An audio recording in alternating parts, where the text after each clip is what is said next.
AI வளர்ச்சி, artificial intelligence. So அந்த AI வளர்ச்சி அப்படிங்கிறது யோசிச்சு பார்க்க முடியாத ஒரு வளர்ச்சி. இந்த ஏஐ பற்றி பேசும்போது எனக்கு என் ஸ்கூலில் நான் 7th படிக்கும்போது ஒரு ஆசிரியர் இருந்தார், சார்லஸ் ஐயா அப்படின்னு. அவர் தமிழ் எடுப்பார். ஸோ அவர் சொன்ன ஒரு விஷயங்கள் மைண்டுக்குள்ளே அப்படியே வந்துட்டு போகும் ஏஐ பற்றி நினைக்கும் போதெல்லாம். என்னென்னா, ஸ்கூல் படிக்கும்போது அவர் சொல்லுவார், இன்னும் வளர்ந்து வர்ற காலத்தில் ஒரு 30 வருஷத்துக்கு அப்புறம்லாம் வந்துட்டு பார்த்தீங்கன்னா, இங்கெல்லாம் ஸ்கூலில் எடுக்கிறதுக்கு டீச்சர்ஸ் யாருமே இருக்க மாட்டாங்க. ஸ்கூலில் வந்துட்டு பார்த்திங்கன்னா டிவி வச்சுருப்பாங்க, அதாவது பெரிய சைஸில்.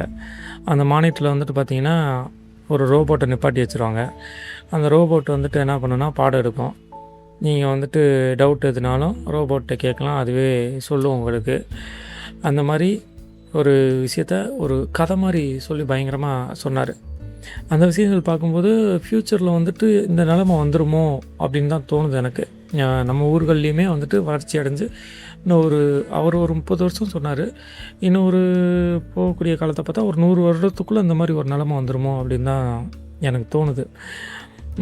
மேபி இருக்கலாம். இந்த ஆர்டிஃபிஷியல் இன்டெலிஜென்ஸ், அதாவது ஏஐ வளர்ச்சிக்கு அப்புறம் வந்துட்டு பார்த்திங்கன்னா இந்த தொழில்கள்லாம் பயங்கரமாக வந்துட்டு பாதிக்கப்படும் அப்படின்னு சொல்கிறாங்க.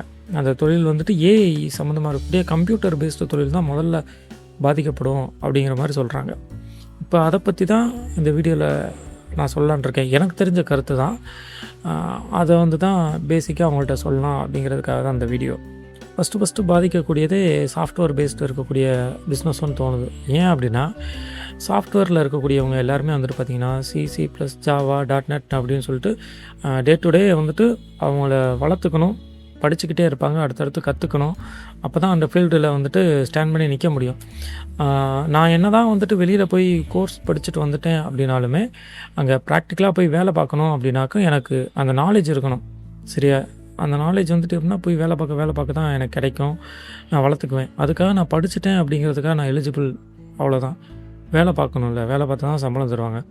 இப்போது அப்படி இருக்கக்கூடிய சூழலில் வந்துட்டு பார்த்திங்கன்னா ஏஐ வளர்ச்சி அப்படிங்கிறப்ப இப்போ ஒரு கோடிங் டெவலப் பண்ணுறாங்கல்ல, இப்போ கோடிங் டெவலப் பண்ணுறவங்க வந்துட்டு பார்த்திங்கன்னா ப்ராம்ப்ட் கொடுத்தாலே போதும், எனக்கு இந்த மாதிரி வேணும். இப்போ ஒரு வெப்பேஜ் எக்ஸாம்பிளுக்கு வச்சுங்களேன். இப்போ ஒரு ஷாப்பிங் வெப்பேஜ் நான் டெவலப் பண்ணணும்னு நினைக்கிறேன். இப்படி இருக்கக்கூடிய சூழலில் ஏஐட்ட ஒரு ப்ராம்ப்ட் கொடுக்குறேன். எனக்கு அப்ளிகேஷன்லேயே வந்துட்டு பார்த்திங்கன்னா அப்ளிகேஷன் ஓப்பன் பண்ணால் லோகோ இந்த மாதிரி வரணும். லோகோக்குள்ளே உள்ளே போனால் இன்டர்ஃபேஸ் எப்படி இருக்குன்னா, first name, last name, mail ID, phone number, அங்கே ஓடிபி போகணும். ஓடிபி பண்ணி கேப்ஸா கொடுத்து நான் வந்துட்டு சைன்அப் பண்ணிக்கிறேன் கஸ்டமரு. அப்புறம் உள்ளே போனால் அங்கே இருக்கக்கூடிய பொருள்லாம் வந்துட்டு பார்த்து ஷாப்பிங் பண்ணுற மாதிரி இருக்கணும், இது மொபைல் அப்ளிகேஷனுக்கு அப்படின்னு சொல்லி ஒரு ப்ராம்ப்ட் கொடுத்து கேட்குறாங்கன்னா அதுக்கான கோடிங் கொடுத்துரும். அதே மாதிரி வந்துட்டு பார்த்திங்கன்னா இப்போ வெப்பேஜ் அப்படின்னு இருக்கும்போதும் எனக்கு இன்டர்ஃபேஸ் இந்த மாதிரிலாம் வேணும், எனக்கு பேக்ரவுண்ட் இந்த மாதிரி வேணும், இந்த மாதிரி வந்துட்டு கேப் இருக்கணும், ஒரு திங்ஸுக்கு இடையில ரேட் இந்த மாதிரி இருக்கணும், ஆஃபர் போடுறோன்னா அந்த மாதிரி இருக்கணும்னு சொல்லி ஒரு ப்ராம்ப்ட் கொடுக்குறாங்கன்னு நீங்களே. அந்த ப்ராம்ப்ட் கொடுக்கும்போது அதுக்கேற்ற மாதிரி கோடிங் வந்துட்டு ஈஸியாக கொடுத்துரும். இப்போ இதில் என்ன பெரிய சிக்கல் வருது அப்படின்னா, ஆல்ரெடி வந்துட்டு வேலை பார்த்துக்கிட்டு இருக்கக்கூடிய சாஃப்ட்வேரில் இருக்கக்கூடிய எல்லாருமே எக்ஸ்பீரியன்ஸான ஆள், பேமெண்ட்டு கொஞ்சம் அதிகமாக சம்பளம் வாங்குகிறாங்க அப்படிங்கிற சூழலில் இப்போ நியூவாக ஃப்ரெஷர்ஸ் வர்றாங்கள்ல, ஃப்ரெஷர்ஸ் வரும்போது கோடிங் ஆல்ரெடி போட்டாலே வந்துடுமே, ப்ராம்ப்ட் கொடுத்தாலே வந்துடுது. அப்படிங்கிறப்ப இந்த நியூவாக வரக்கூடியவங்க வந்தாங்கன்னா அவங்கள கொஞ்சம் ட்ரெயின் பண்ணி கம்மியான சம்பளம் கொடுத்தா அவங்கள வேலையில் எக்ஸ்பீரியன்ஸில் இருக்கவங்கள வெளியேற்றுறதுக்கான வாய்ப்பு அதிகமாக இருக்கும் அப்படின்னு சொல்லி நினைக்கிறேன் நான். ஐடி ஃபீல்டை பொறுத்த வரைக்குமே பார்த்திங்கன்னா அப்டேட் ஆகிட்டே இருக்கணும். எப்போ வேலையை விட்டு தூக்குவாங்க என்னங்கிறது யாருக்குமே தெரியாது. அப்படி இருக்கக்கூடிய சூழலில் பார்த்திங்கன்னா இப்போ ஐடியில் வேலை பார்க்குறவங்க சேலரி அதிகமாக இருக்குங்கிறப்ப ஸோ ஓகே, நம்ம ஏஐ வச்சு டெவலப் பண்ணிக்கலாம், அதான் ஃப்ரெஷர்ஸ் எடுத்து கூட நம்ம ட்ரெயின் பண்ணிக்கலாம் அப்படின்னு நினச்சிட்டு ஆல்ரெடி எக்ஸ்பீரியன்ஸாக இருக்கக்கூடியவங்களுக்கு சேலரி அதிகமாக கொடுக்க வேண்டிய சூழல் இருக்கும். அப்படிங்கிற காரணத்தினால ஒருவேளை எக்ஸ்பீரியன்ஸான ஆள்லாம் வேலையை விட்டு தூக்கிடுவாங்களோ அப்படிங்கிறது என்னுடைய ஒரு தாட் தான், என்னோடய கருத்து தான் அது. ஸோ அதனால் அவங்க சாஃப்ட்வேர் சைடில் இருக்கக்கூடியவங்களாம் பாதிக்கப்படுவாங்க பெரும்பாரியாக அப்படின்னு சொல்லி தோணுது எனக்கு. அடுத்ததாக ஏஐ வாய்ஸ் அப்படின்னு சொல்லி வரும்போது முக்கியமாக பார்க்கணுன்னா கால் சென்டர்லாம் பாதிக்கப்படுமோன்னு தோணுது. ஏன்னா ஏஐ டெக்னாலஜி பார்த்திங்கன்னா இப்போ நம்ம மொபைல்லேயே பேசுகிறோம்ல, ChatGPT நம்ம ஒன்று கொஸ்டின் கேட்குறோம், எனக்கு இந்த மாதிரி இதுக்கு பதில் சொல்லு ChatGPT அப்படின்னு சொல்லும்போது அதுவே பதில் சொல்லுது. வாய்ஸ்லே. அப்படி இருக்கும்போது கால் சென்டர்லலாம் வந்துட்டு பார்த்திங்கன்னா யாருக்கா கால் பண்ணிவிட்டு அவங்க கேட்கக்கூடிய கேள்விக்கு அவங்க பதில் சொல்கிறதோ, அவங்க பதில் சொல்லிவிட்டு அவங்க கேள்வி கேட்டால் அதுக்கான பதிலையோ வந்துட்டு ஏஐ கொடுத்துருச்சு அப்படின்னாக்கும் கால் சென்டரில் இருக்கக்கூடியவங்க வந்துட்டு பெரும்பாரியாக வந்துட்டு பாதிக்கப்படுவாங்களோ அப்படின்னு தோணுது. பாதிக்கப்பட்டிருக்கான வாய்ப்பு அதிகமாக இருக்குது அப்படின்னு நினைக்கிறேன் நான் கண்டிப்பாக. அடுத்த கட்டமாக பெருசாக பாதிக்கப்பட போகிறவங்க யார் அப்படின்னு சொல்லி பார்த்தீங்கன்னாக்கா சினிமாக்காரங்க தான். ஏன் அப்படின்னு சொல்லி கேட்குறீங்களா? இப்போ ரீசெண்டாகவே ட்ரெண்டிங்கில் போய்ட்டுருக்கு எல்லாருமே நம்மளுக்கு தெரியும். ஸோ ஒரு அனிமேஷன் மூவி எடுக்கிறதுக்கு வந்துட்டு பார்த்திங்கன்னா ஏஐட்ட வந்துட்டு ப்ராம்ப்ட் கொடுத்தோம்னா அது ஒரு கேரக்டரை உருவாக்கிறது, அந்த கேரக்டருக்கு இமேஜ் கொடுத்துருது. அந்த இமேஜை வச்சு நம்ம வீடியோவில் வந்துட்டு டெவலப் பண்ணி அனிமேஷன் சீரீஸ் மாதிரிலாம் பண்ணிகிட்ருக்காங்க இப்போ நிறையா பேர்.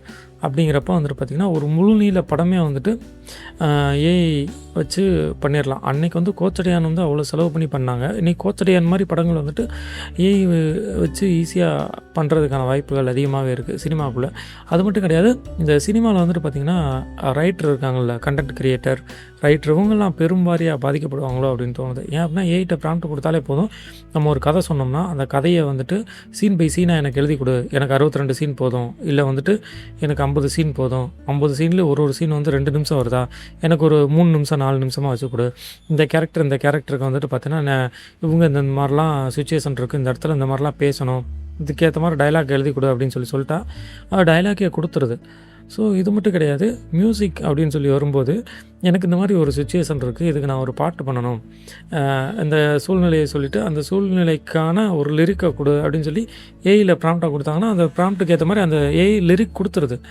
லிரிக் மட்டும் தான் கொடுக்குதா, சரணம் பல்லவி எல்லாமே பிரித்து கொடுத்துருது. சரி, இது மட்டும் தான் விஷயமா அப்படின்னு பார்த்தீங்கன்னா ஏஐயில் மியூசிக்கே போட முடியுது இப்போ இல்லையா? இப்போ அந்த ஏஐலே வந்து ப்ராம்ப்ட் கொடுத்து இந்த சுச்சுவேஷன் இந்த மாதிரி இருக்குது, எனக்கு இந்த இடத்துல வயலின் வாசிக்கணும், இந்த இடத்துல தபேலா வாசிக்கணும், எனக்கு ஃப்ளூட் இந்த மாதிரி வாசிக்கணும், இது ஒரு மெலடி சாங் தான், ஸோ வோக்கல் வந்துட்டு எனக்கு வாய்ஸ் வந்துட்டு இந்த மாதிரியான வாய்ஸ்கள் இருந்தால் போதும், இல்லை அந்த மாதிரி வாய்ஸ் இருந்தால் போதும், கிராம பின்னணியால் இந்த பாட்டு வருது, ஒரு அதிகாலை பொழுதில் தான் இதை ஆரம்பிக்குது, அதுக்கேற்ற மாதிரி வந்து குருவிகள்லாம் பேக்ரவுண்டில் கத்துற மாதிரி இந்த மாதிரிலாம் வந்து சொன்னோம்னா ப்ராம்ப்ட்டுக்கு ஏற்ற மாதிரி அதை ரெடி பண்ணி கொடுத்துருது. அப்படிங்கிறப்ப அந்த மியூசிக் இந்த லிரிக்கை கொண்டு வந்து அதில் மேட்ச் பண்ணி அதுக்கேற்ற மாதிரி டெவலப் பண்ணி ஒரு மியூசிக்கே வெளியில் எடுக்கக்கூடிய சூழல் வரும்போது சினிமா துறையில் அந்தளவுக்கு அந்த கிரியேட்டர்ஸ்லாம் பயங்கரமாக பாதிக்கப்படுவாங்களோ அப்படின்னு தோணுது. இதில் பெரிய பெரிய மியூசிக் டைரக்டர் பாதிக்கப்படுறாங்களோ இல்லையோ, அந்த மியூசிக் டைரக்டருக்கு கூட போய் வேலை பார்ப்பாங்கள்ல அசிஸ்டன்ட்ஸ்லாம், ஒரு நாளைக்கு வந்துட்டு பார்த்திங்கன்னா தபேலா வாசிக்கிறதோ ஃப்ளூட் வாசிக்கிறதோ ஏதோ ஒரு ஒன்று வாசிக்கிறதுனால அந்த இசைக்கருவி அவங்க கற்றுக்கிட்டதுனால அவங்க வந்து சம்பாரிச்சுக்கிட்டு இருப்பாங்க. ஸோ அந்த சம்பாத்தியம் வந்துட்டு அவங்களுக்கு பாதிக்கப்படுமோ, பெரிய அளவு சினிமாவிலையும் பாதிக்கப்படுவாங்களோ அப்படின்னு சொல்லி தோணுது. அப்புறம் அதே ஃபீல்டில் வந்துட்டு பார்த்திங்கன்னா மீடியா ஃபீல்டில் போஸ்டர் டிசைன் உங்களுக்கு நல்லாவே தெரியும். ஏஐ வளர்ச்சிக்கு அப்புறம் வந்துட்டு பார்த்திங்கனாக்கா ப்ராம்ப்ட் கொடுத்தோம்னா அன்றைக்கி தம்ப்நெயில் வைக்கணும்னா முன்னெல்லாம் வந்துட்டு ஏதோ ஒரு சாஃப்ட்வேரில் தான் போய் எடிட் பண்ணுவோம், அல்லது வந்துட்டு ஏதோ ஒரு ஸ்டுடியோலையோ இல்லை நம்ம மொபைல்லையோ கேமரா ஃபோட்டோ எடுத்தோம் அப்படின்னாக்கா அந்த ஃபோட்டோ வந்துட்டு எடிட் பண்ணுறதுக்கு சாஃப்ட்வேர்ஸ் யூஸ் பண்ணிகிட்டு இருந்தோம். இன்றைக்கி ஏஐயில் ப்ராம்ப்ட் கொடுத்தாலே போதும், ஒரு சுமாரான ஒரு மொபைலில் நம்ம ஃபோட்டோ எடுத்தோம்னா போதும், நம்ம ஃபேஸ் ஐடென்டிஃபை நல்லா இருந்தாலே போதும், அதை என்ஹான்ஸ் பண்ணி நம்ம என்ன பண்ணிடலாம்னா ப்ராம்ப்ட் கொடுத்தோம்னா கோட் போட்ட மாதிரியோ இல்லை வேறு எங்கேயோ நிற்கிற மாதிரியோ கூட ஃபோட்டோஸ் நம்மளால் ரெடி பண்ண முடியுது ப்ராம்ப்ட் கொடுத்து. இது மட்டும் கிடையாது, போஸ்டர் டிசைன்ஸும் அதே மாதிரி தான். இப்போ போஸ்டர் வந்துட்டு தம்ப்நெயில் வைக்கிறதுக்கே வந்துட்டு பார்த்திங்கன்னா முன்னால் நம்ம ஏதோ சாஃப்ட்வேர் தேடி போய் அந்த சாஃப்ட்வேரில் தான் எடிட் பண்ணி வச்சுக்கிட்டு இருந்தோம். இப்போ வந்து ப்ராம்ப்ட் கொடுத்தோம்னாலே போதும், அதுவே ஆட்டோமேட்டிக்காக வந்துட்டு ஜென்ரேட் பண்ணி நம்மளுக்கு கொடுத்துருது. அப்போது அந்த தம்ப்நெயில் வைக்கிறது வந்து போஸ்டர் டிசைன் விற்றது எல்லாத்துக்குமே வந்துட்டு பார்த்திங்கன்னா ஏஐ இப்போ நிறையா பேர் யூஸ் பண்ண ஆரம்பிச்சிட்டாங்க. சம்டைம்ஸ் சில ப்ராப்ளம்ஸ்லாம் வருது, ஸ்பெல்லிங் மிஸ்டேக்லாம் வருது, எழுத்துக்கள் கரெக்டாக வந்து ஃபாண்ட்டில் உட்காராத சூழல் ஏற்படும் போது ஸ்பெல்லிங் மிஸ்டேக் வருது, அது சரி பண்ணிடுவாங்க போக போக. அப்படிங்கிறப்ப இந்த டிசைனிங் ஃபீல்டில் இருக்கவங்க பெரும்பாரியாக பாதிக்கப்படுவாங்களான்னு தோணுது. அதே மாதிரி ஏஐயில் வந்ததுக்கப்புறம் வந்துட்டு பார்த்திங்கன்னா வீடியோ எடிட்டிங்கில் வந்துட்டு பார்த்திங்கன்னா ஒரு ஆட்டோ கட் ஆகுறது, இல்லை கட் ஆகிற இடத்துல வந்து பார்த்திங்கன்னா அனிமேஷன் யூஸ் பண்ணுறது இருக்கட்டும், எஃபெக்ட் எதாவது யூஸ் பண்ணுறது, கலரிங் யூஸ் பண்ணுறது, இதுக்கெலாம் வந்துட்டு இப்போ கொஞ்சம் கொஞ்சமாக ஏஐ வளர்ச்சி இருந்து வந்துகிட்ருக்கு. ஆட்டோமேட்டிக்காக வந்துட்டு எனக்கு பேக்ரவுண்ட் மியூசிக் வச்சு கொடு இந்த இடத்துல அப்படின்னாக்கா அந்த வீடியோக்கு ஏற்ற மாதிரி மியூசிக்லாம் ரெடி பண்ணி கொடுத்துருது. ஸோ அப்படி போகும்போது வீடியோ எடிட்டிங் ஃபீல்டே வந்துட்டு பயங்கரமாக பாதிக்கப்பட போகுது. ஏஐனால் வந்துட்டு பார்த்திங்கன்னா மீடியா ஃபீல்டில் இருக்கவங்க நிறையா பேர் பயங்கரமாக பாதிக்கப்பட போகிறாங்க அப்படின்னு தோணுது. அப்புறம் நியூஸ் ரீடிங் அப்படின்னு எடுத்துக்கிட்டோம்னா ஏஐயில் வந்துட்டு ஒரு இமேஜ் கொடுத்தோம் அப்படின்னாக்கா அந்த இமேஜ் வந்து வீடியோவை ஜென்ரேட் பண்ணி அது பேசுகிற மாதிரி கொடுக்குறோம்ல, இப்போ அதே மாதிரி மைக் பிடிச்சிட்டு ஒருத்தர் பேசுகிற மாதிரி டெவலப் பண்ணி கொடுக்குற மாதிரி அதே நியூஸ் ரீடராக ஒருத்தர் வந்து உட்காந்து நியூஸ் வாசித்தா அப்படியே ப்ராம்ப்ட் வந்துட்டு கொடுத்துட்றோம்.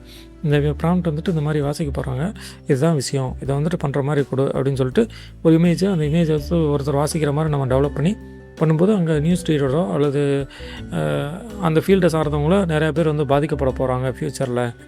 மனிதர்கள் வந்துட்டு பார்த்திங்கன்னா கம்ப்யூட்டர் பேஸ்டு இருக்கக்கூடிய தொழில்கள் மேக்ஸிமம் வந்துட்டு பெரும் வாரியாக வந்து பாதிக்கப்படும். மக்களுக்கு வேலை இல்லாத ஒரு திண்டாட்டம் ஏற்பட்டுருமோ, ஏஐ வந்துட்டு தெரிஞ்சுக்கிட்டாலுமே இப்போ ஒரு 150 பேர் வேலை பார்க்குற இடத்துல வந்துட்டு ஒரு 50 பேருக்கு தான் வேலை இருக்கும், ஒரு 100 பேர் வந்துட்டு வேலை இழப்பு ஆயிருமோ, அவங்களோட நிலை என்ன ஆக போதோ அப்படிங்கிற கேள்விக்குறி மீடியா ஃபீல்டில் இந்த ஏஐ வளர்ச்சிக்கு அப்புறமே வந்துட்டு பெரும் வாரியாக யோசிக்க தோணுது நம்மளுக்கு. இப்போ பெரிய பெரிய கம்பெனிஸ்லாம் வந்துட்டு போனோம்னாக்கா நம்ம ரெஸ்யூம் முன்னாடி கொடுப்போம், அந்த ரெஸ்யூம் கொடுப்போம். அப்படி இல்லைனாக்கா வந்து ரெஸ்யூம் வந்து மெயிலில் அனுப்பிவிட சொல்லுவாங்க.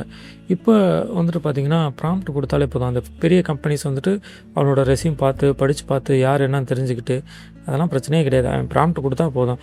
எனக்கு வந்துட்டு பார்த்தீங்கன்னா குவாலிஃபிகேஷன் தான், அவன் இந்த டிகிரி முடிச்சிருக்கானா, ஓகே, அவன் இந்த கோர்ஸ்லாம் படிச்சிருக்கானா, எக்ஸ்பீரியன்ஸ் இருக்கா, இல்லை வந்து ஃப்ரெஷரா, அவ்வளோதான் விஷயம். அதை மொத்தமாக வந்துட்டு கொடுத்தாக்கா அந்த ப்ராம்ப்டில் வந்துட்டு அனுப்பக்கூடிய மொத்த ரெஸ்யூம் இப்போ ஒரு 100 ரெஸ்யூம் அனுப்புகிறானாக்கா அதில் 5 ரெஸ்யூம் வந்துட்டு நீ தானே குவாலிஃபிகேஷன் சொன்ன, இந்த குவாலிஃபிகேஷனில் அந்த 5 ரெஸ்யூம் இருக்குன்னு கொடுத்துரும். அந்த 5 ரெஸ்யூமில் எவனோ வேணுமோ அதை செலக்ட் பண்ணிட்டு ஈஸியாக போயிடுவான் இல்லையா? ஸோ அப்படிங்கிறப்ப கம்பெனிஸில் வேலைக்கு ஆட்களை செலக்ட் பண்ணக்கூடிய ஒரு விஷயங்கிறது ஈஸியாக வளர்ந்து வந்துருச்சு. இந்த ஏஐனால் வந்துட்டு ஈஸியாக செலக்ட் பண்ணிடுவாங்க, அந்த வேலை வந்துட்டு அதில் குறையும் அப்படின்னு சொல்லி நினைக்கிறேன் நான். அடுத்தபடியாக பாதிக்கப்படக்கூடிய தொழில் என்ன அப்படின்னு சொல்லி பார்த்திங்கன்னா ஜாதகம் பார்க்குறது தான். யாராவது ஒரு குழந்தை பிறந்துருச்சு அப்படின்னாக்கா அந்த குழந்தைக்கு வந்துட்டு பார்த்திங்கன்னா பிறந்த தேதி, நேரம், எங்கே பிறந்தாங்க அப்படிங்கிறத கொண்டு போய் ஜாதகம் எழுதுவோம். ஸோ முன்னாடியே பேர் வச்சுட்டு அந்த பேரை வந்து ஜாதகத்தில் எழுதுகிறவங்க இருந்தாங்க. அந்த பிறந்த தேதி இதெல்லாம் வச்சு நியூமராலஜி படி கண்டுபிடிச்சி என்ன லெட்டரில் பேர் வைக்கலாம்னு சொல்லி பேர் வச்சதுக்கப்புறம் அந்த பேரை வச்சு அப்புறம் ஜாதகம் எழுதுனவங்களாம் இருக்காங்க.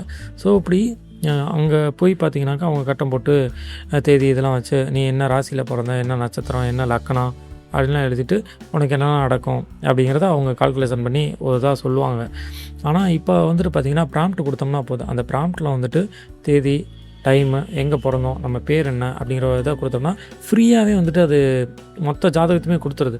ஆனால் இதுக்கு முன்னாடி வெப்சைட்டில் கூட இருந்துச்சு. அந்த வெப்சைட்லேயுமே என்னென்னா நம்ம டைம் எல்லாமே கொடுத்தாலும் நம்ம ஜாதக கட்டம் வரும், கீழே இருக்கக்கூடிய டீட்டெயில்ஸ் எல்லாமே ஃபுல்லாக படிக்கணும் அப்படின்னா ஒரு 30 வருஷத்துக்கோ 40 வருஷத்துக்கோ உனக்கு ஃபுல் டீட்டெயிலுமே இருக்குது, நீ இதை வந்து படிச்சுக்கலாம். ஆனால் வந்துட்டு பார்த்தீங்கன்னா 1500 2000 பேமெண்ட் கட்டணும். இன்றைக்கி ஏஐயில் அதெல்லாம் பண்ணவே தேவையில்லை, மொத்தமாக ப்ராம்ப்ட் கொடுத்தோன்னா முடிஞ்சு அதுவே மொத்த தகவலும் கொடுத்துருது. இந்த மாதத்துக்கு எனக்கு என்ன நடக்கும் அப்படிங்கிறத நம்ம கேட்டால் கூட டேட்டு டைம்லாம் கொடுத்தோம்னா அதற்கான தகவலும் வந்துட்டு சொல்லிடுது. அப்படி இருக்கக்கூடிய சூழலில் ஜாதகம் பார்க்குறவங்களோட தொழில் வந்து பெரும்பாரியாக வந்துட்டு பாதிக்கப்படுமோ அப்படின்னு சொல்லி தோணுது. இப்போது ஏஐ வளர்ச்சி இவ்வளோ அபரிவிதமாக இருக்கும், இவ்வளோ இது இருக்கும் அப்படின்லாம் யாரும் நினச்சி பார்க்க முடியாத ஒரு விஷயமாக தான் இருக்குது. ஒரு பக்கம் வந்துட்டு ஆச்சரியமாக இருந்தாலுமே இன்னொரு பக்கம் எப்படி இருக்குன்னா, ஒருவேளை ஏஐனால் நிறையா பேர் பாதிக்கப்பட போகிறாங்களே, இதில் இன்னும் நான் சொல்லாத எத்தனையோ தொழில் சார்ந்தவங்களாம் இருப்பாங்க. இப்போலாம் வந்துட்டு பார்த்திங்கன்னா சமையல் சம்மந்தமான விஷயங்களே வந்துட்டு ஏஐ ப்ரொடெக்ஷன் பண்ணுறதுக்காக எப்படி டீ வைக்கிறது, காஃபி வைக்கிறதுன்னு ரெக்கார்ட் பண்ணி கொடுக்குறதாலாம் இதுவும் ஒரு பிஸ்னஸாக இப்போ வந்துட்டு பண்ணிகிட்ருக்கறதெல்லாம் சொல்கிறாங்க. ஒரு காலத்தில் நம்மளுக்கு தெரியாத விஷயங்கள் எல்லாமே வந்துட்டு பார்த்திங்கன்னா புக்ஸ்லேயோ வேறு எங்கேயோ தகவல் கேட்டு தெரிஞ்சு படிச்சுக்கிட்டோம்.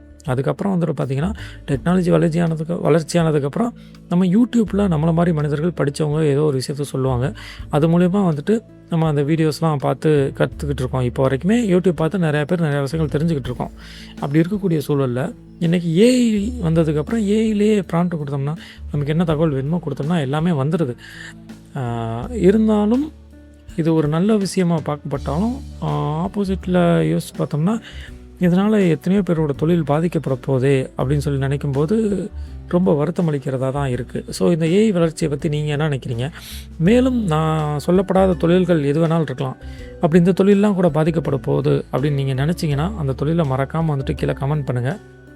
தேங்க்யூ.